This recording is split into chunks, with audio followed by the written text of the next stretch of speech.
이겁니다. 우리가 인슐린이 10개 필요한데 5개밖에 안 만드는 게 문제입니다.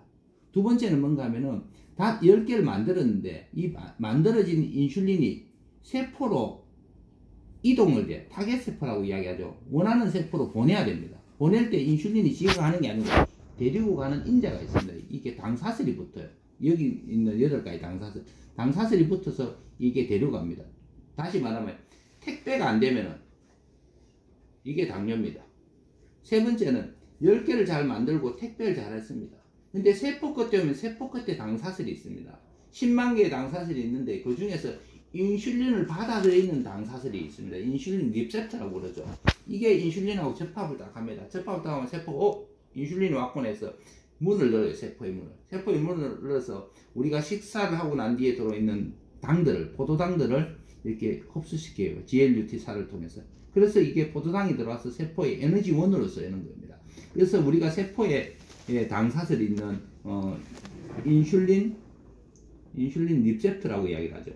리셉터가 고장이 나면은 인슐린 저항성이 높아졌다 이렇게 이야기를 하는 거예요. 그래서 이런 경우에 이제 당뇨입니다. 자, 첫 번째 이겁니다.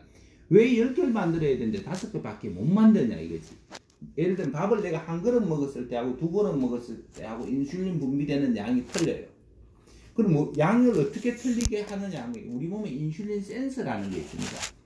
이게 인슐린 센서의 이론이 정립돼서 과학계 확실하게 규명이 된 게 2010년도입니다. 2010년도에 사이언스에 논문이 실렸습니다. 이게 그전에도 이 말은 나왔어요. 근데 완전히 확립된 게 10년 정도 됐는데 인슐린 센서가 고장난 거예요.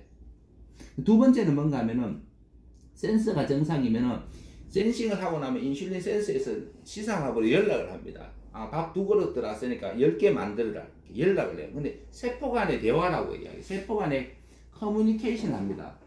커뮤니케이션이 잘못되면은 이게 당뇨, 이게 5개밖에 못 만듭니다. 다시 말하면은 제가 가족 오락관에서 사장님한테 토끼라고 이야기했어요. 여기 토끼라고 해요. 이 사람이 토끼라고 안 듣고 도끼라고 하는 거예요. 이런 개념이죠. 세 번째는 뭔가 하면은 이겁니다.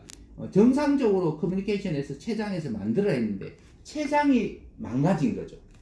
그걸 우리가 췌장 세포가 고장난 겁니다. 세포가 고장나게 되면 이게 당뇨입니다. 근데 제가 20년 된 당뇨를 가진 나이가 70이 다 되신 분한테 이 제품을 드셨는데 이분이 15일 만에 당뇨가 20년 된 당뇨, 눈 수술도 2번이나 했던 사람이 이게 정상이 된 거예요.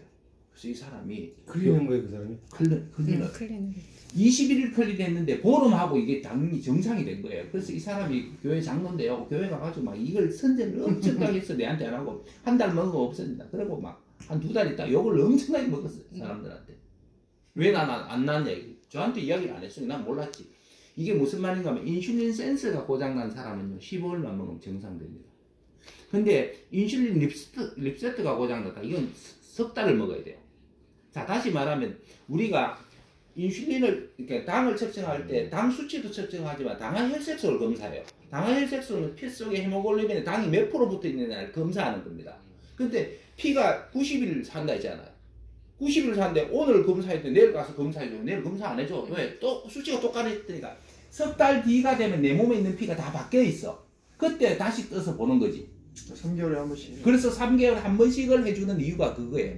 그렇게 하는 건데 결국은 당 영양소를 섭취하면 기본적으로 인슐린 센서가 당사슬이고요. 세포 간의 대화를 당 영양소가 하는 거고요. 세포를 재생할 수 있는 유일한 영양소는 당 영양소예요. 그리고 인슐린을 배달시키는 것도 당사슬이고 세포의 촉수도 당사슬이에요. 그래서 당 영양소를 섭취를 해주면 기간이 틀리겠지만 췌장세포가 망가진 경우는요. 췌장세포가 1년에서 2년을 산다고 나와 있어요.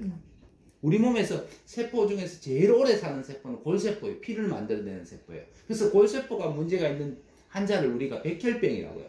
백혈병은 전부 다 뭘 해야 됩니까? 골수이식을 다 하는 거예요. 골수이식을 안 하고 재생돼서 나올 때까지 30년 기다리는 이야기인데 30년 기다리는 동안 아마 다 죽고 없지. 그래서 그걸 골수이식을 하라고. 그게 전문용어로 조혈모세포 이식수술이라는 거예요. 이거 췌장도 마찬가지예요. 췌장이 근데 췌장세포가 망가지는지 안 망가지는지 이거는 현대의학에서 알 수 있어요. 어떻게 알 수 있는? 가서 검사하면 인슐린 분비가 정상이 되는지 안 되는지 이건 측정할 수 있어요. 근데 왜 당뇨인지 이거에는 아무도 몰라요. 지금 밝혀낼 수 있는 방법이 없어요. 그래서 당 영양소를 가지고 클린을 하면요. 자, 이런 겁니다. 간헐적 단식이라고 들어보셨을 겁니다. 제가 지금 그걸 지금 가지고 하고 계셨어요. 18개월 했는데 예, 간헐적 단식이라는 개념은 뭔가 하면 내가 마지막 음식 섭취하고 난 뒤에 14시간이 지나야 돼요. 공복 시간이. 14시간이 지나야지 효과가 나타나요. 14시간까지 하면 안 돼요. 14시간부터 효과가 나타나요.